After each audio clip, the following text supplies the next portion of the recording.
White men must be stopped. The very future of mankind depends on it.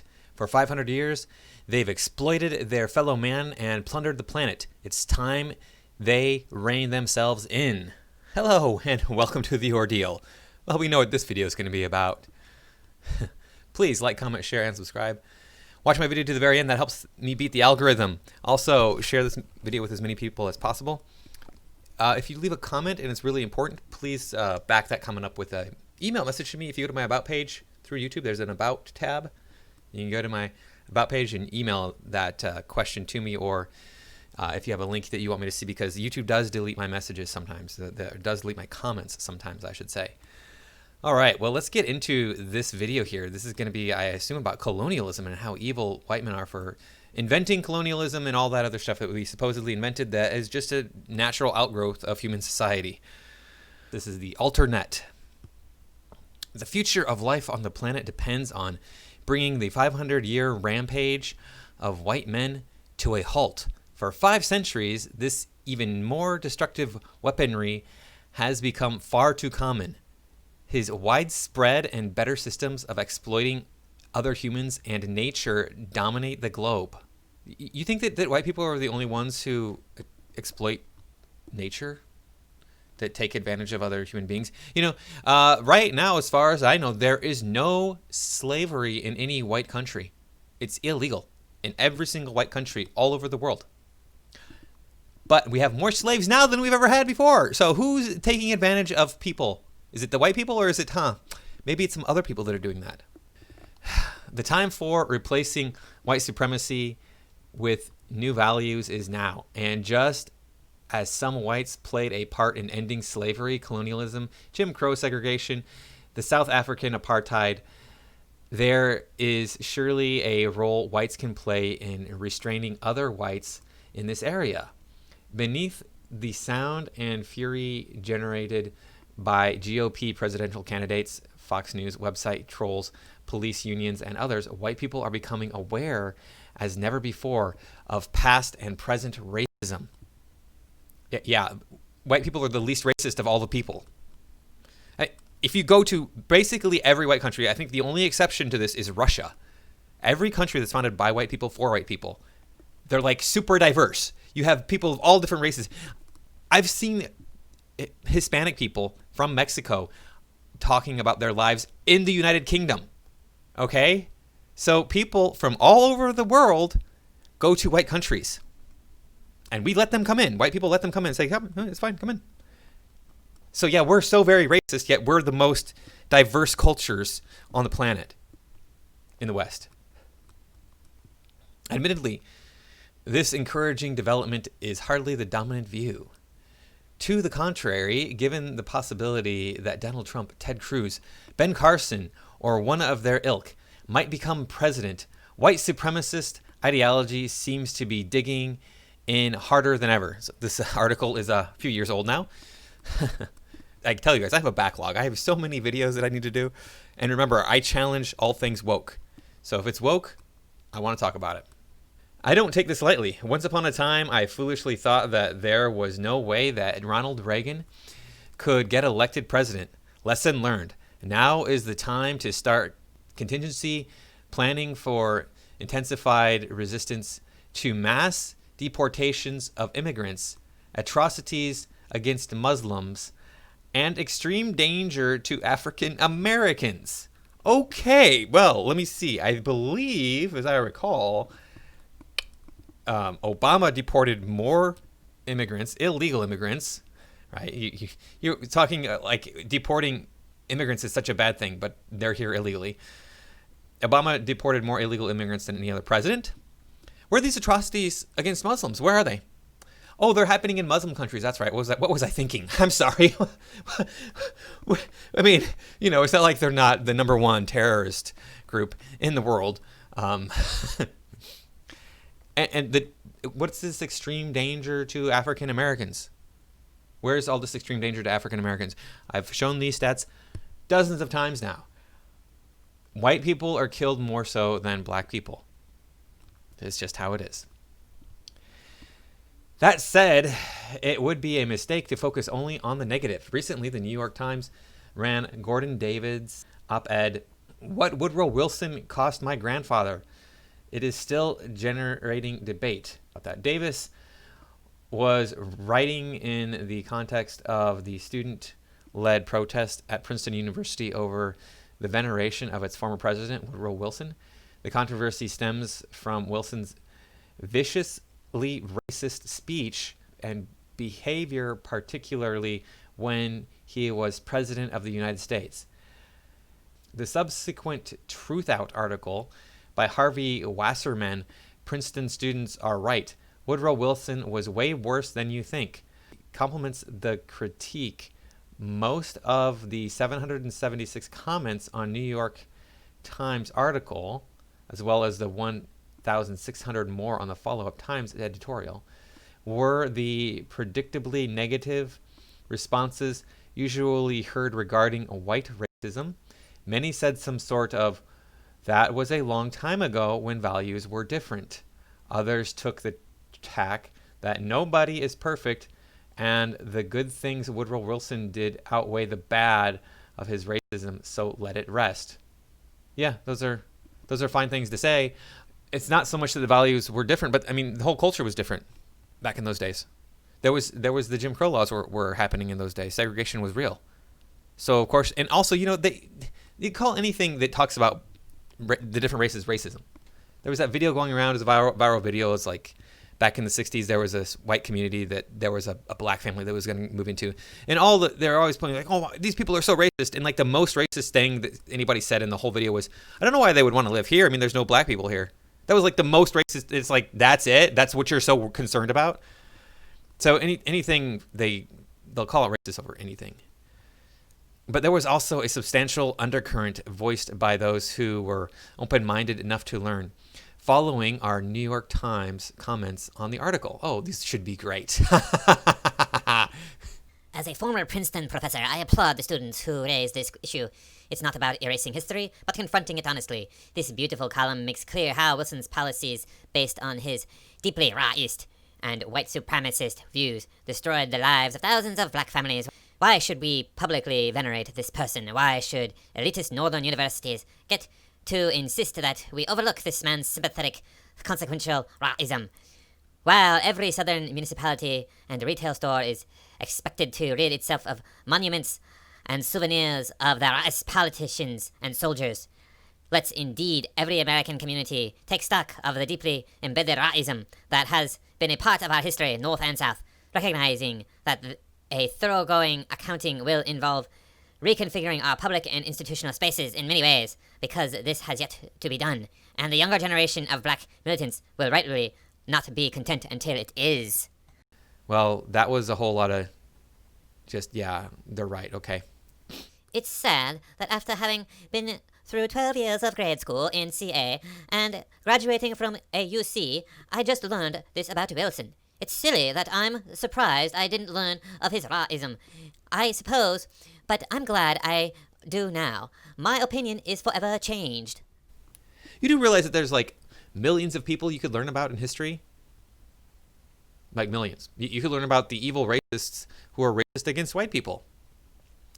I don't know what to tell you other than, hey, look, people are bad. People have wrong opinions. People have wrong ideas. Many commenters were startled to learn about a long-known but rarely taught side of Woodrow Wilson. White people have a lot to be surprised about. The very nature of white supremacy requires sanitized teaching about slavery, the genocide of indigenous people, the reach of U.S. militarism, and many other topics. Yeah, it's so sanitized. Okay, you're going to be teaching like 10-year-olds about how horrific slavery is. Are you kidding? I mean, it's you can tell them, it's bad, and there were whippings, and there were people that were whipped to death, and people were taken from their homes and enslaved, and all of the bad things. You have to sanitize it. You can't be like, okay, so this is how brutal it is to whip somebody. This is, they're 10. They're 10. You really want to expose them to this sort of trauma at that age? You think that's going to help them? So, we talking about this. It was not sanitized, the genocide of indigenous peoples, and not in the United States. We learned all about how bad it was that it's in the conflict between Native Americans and Europeans was not even a genocide. Everybody says, oh, it was a genocide. The Europeans came here and genocided the Native Americans. The Native Americans fought back. They fought back. They killed a significant number of the Europeans that came here. So not only did they kill them, they also they would commonly enslave them and assault the women in the way that is terrible. This was common with the natives. They would take European women and do this. And you're gonna say, oh, and I hear a bunch of you out there say, oh, the Europeans did that too. Yeah, but not on the scale that the natives did. The natives were way worse about that. That was like that's what you do. What are you talking about? With the Europeans were like, yeah, you shouldn't do that. They actually had an idea that was wrong. They actually had laws against that. Even regarding their enemies. Fortunately, gains from past struggles give African Americans increased opportunities to expose what was previously deliberately obscured. Ta-Nehisi Coates is the best known of a new generation of Black, Indigenous, Hispanic, and white writer. What? I'm sorry, he's all those things? Or what are you talking about? Scholars and activists revealing ugly realities hidden from most of us. Even the New York Times conservative columnist David Brooks has acknowledged this development. So much of the national conversation this year has concerned how to think about past racism and oppression and the power of that past to shape present realities. The Confederate flag, Woodrow Wilson, the unmarked sites of the lynching grounds. Fortunately, many people have found the courage to tell the ugly truth about slavery, Jim Crow, and current racism that were repressed by the whiter culture. Admittedly, new information does not necessarily translate into social change. Cherished and deeply rooted beliefs are not easily surrendered. No, the problem is you think that everything is racist. Everything is racist. Okay? You're white. Oh, that's racist. Oh, you noticed that he was black. That's racist. You didn't notice he was black. That's racist. Everything is racist. So this is why you're not going to see a change. Because people have busy lives. They're going about doing their thing. They're not worried about what you think about what is racist. Because, as Anita Sarkeesian said, everything is racist. Everything is sexist. And you have to point it all out. But the truth is none of those things are true. Like very little is racist or sexist in our culture. So I often think of how long it took for the arguments of Copernicus and Galileo that the earth revolved around the sun, not the other way around, to be accepted. Ideas and habits are stubborn. Systems resist change. Powerful institutions have vested interest in preserving the status quo. No. Copernicus's and Galileo's claims about the earth revolving around the sun were not evident.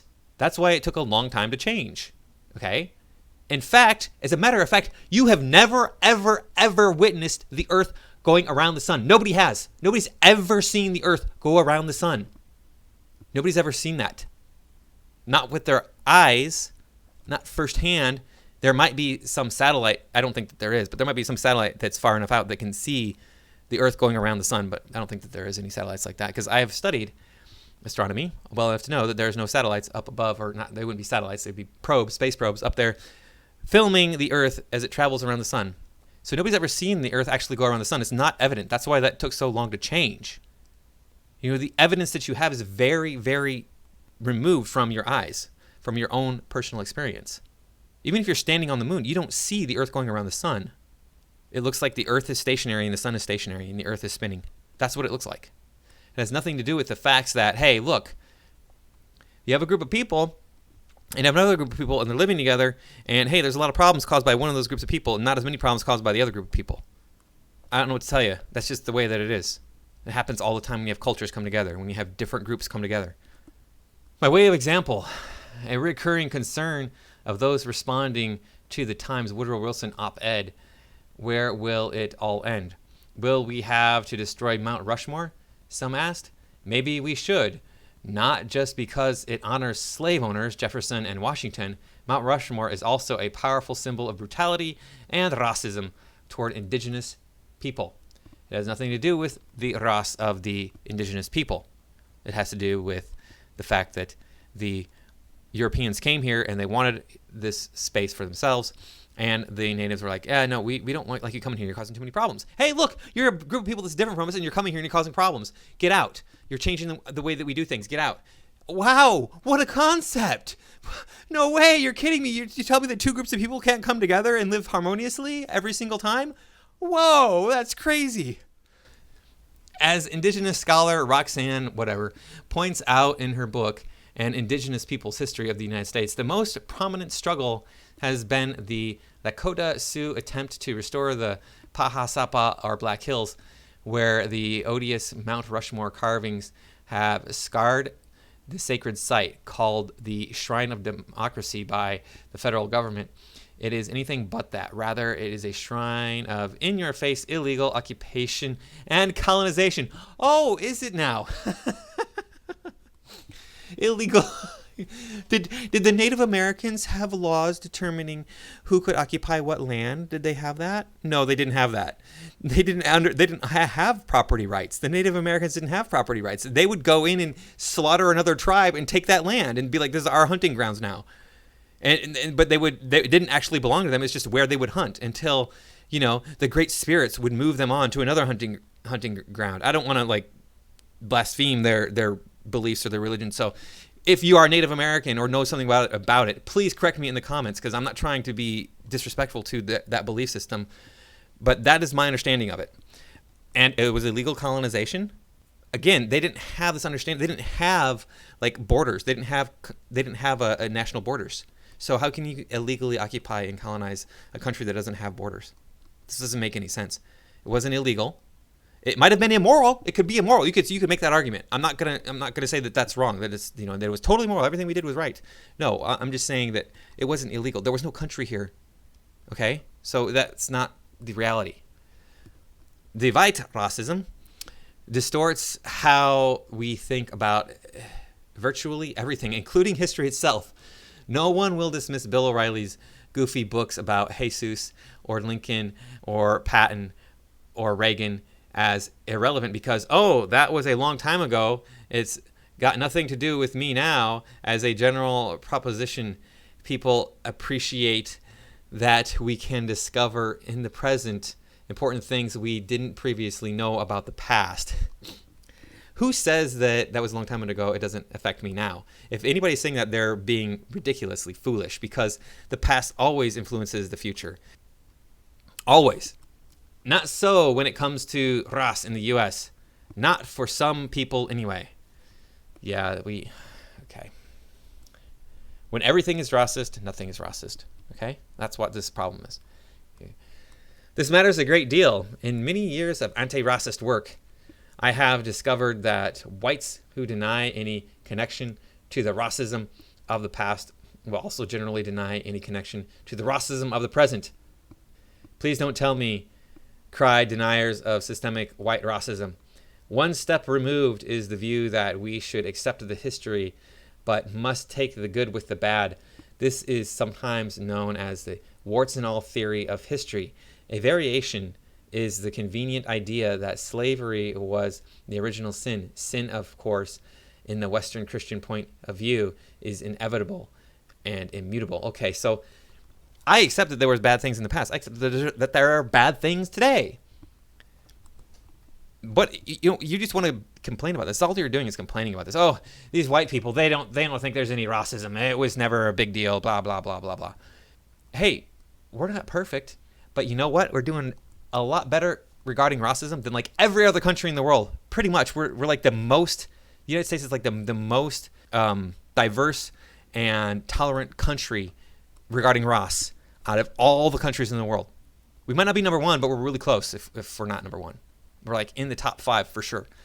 So don't give me this garbage about how, the United States is such a racist, evil place when it's not. This takes an especially pernicious twist when white racism deniers argue that there has always been slavery, as though that itself somehow makes it justified. No, that's not what we're saying. We're saying look, slavery is a real thing, and we don't have it anymore. White people have said no to slavery. So why do you keep pointing the finger at us and saying we're evil because of it? It's not true that every society over all time has enslaved people. You're right. Not everyone, but the majority of them. But even if it were true, the kind of slavery on which the U.S. was built is unlike any other that preceded it. No, actually, the United States did not invent that. That was the Ottoman Turks. Non-white people in Asia invented the modern notion of slavery, the modern system of slavery.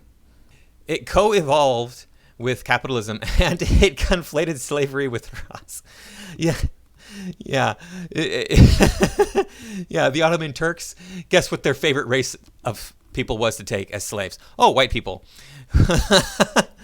Plantation capitalism, as the Reverend James Lawson calls it, Blaine Roberts and Ethan Keitel put it this way.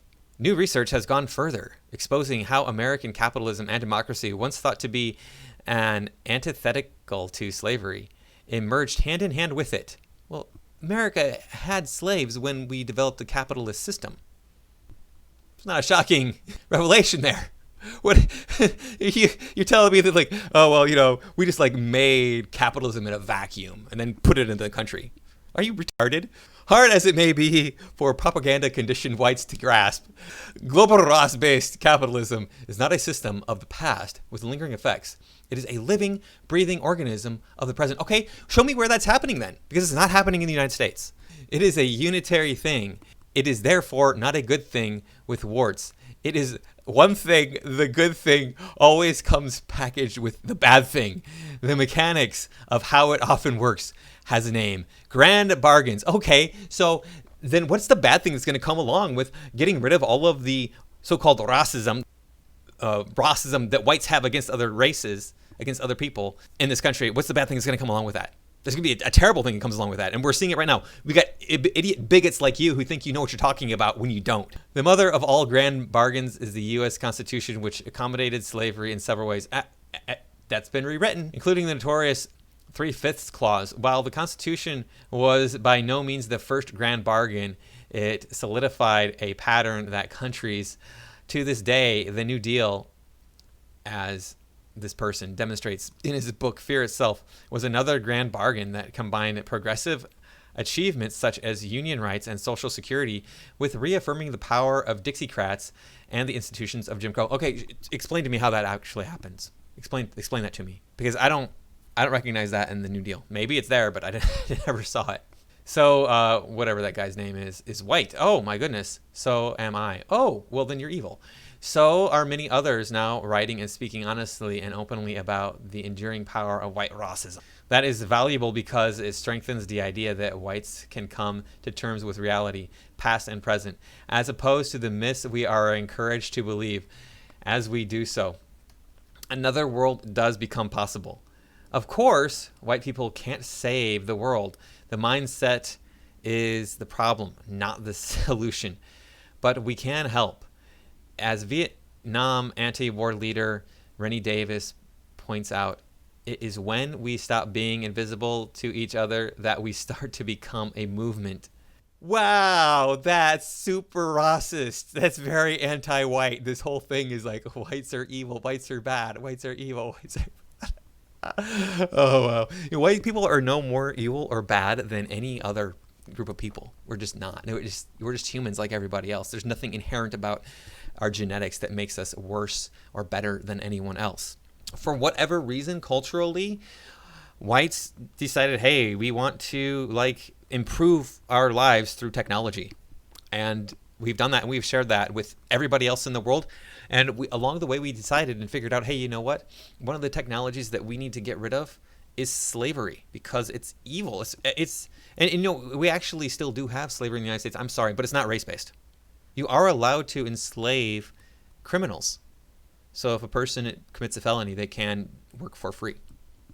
That's a thing that you might disagree with. You might think, hey, that needs to change, and that's your right to think that.